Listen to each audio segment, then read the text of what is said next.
ವಿಜಯನಗರ ಜಿಲ್ಲೆಯ ದೇವರಾಹಿಪ್ಪರಗಿ ಬಸ್ ನಿಲ್ದಾಣದಲ್ಲಿ ಪುಂಡರ ಹಾವಳಿ ಹೆಚ್ಚಾಗಿದ್ದು, ಯುವಕನೋರ್ವನ ಮೇಲೆ ಪುಂಡರು ಮಾರಣಾಂತಿಕ ಹಲ್ಲೆ ಮಾಡಿದ್ದಾರೆ.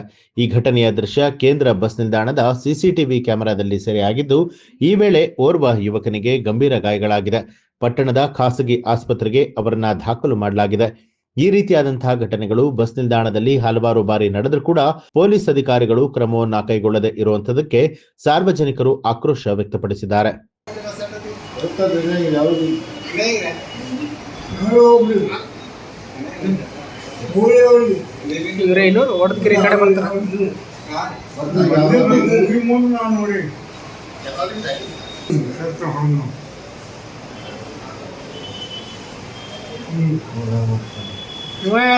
ಈಟ ಕೊಡತನ ಯಾಕೆ ನೀವ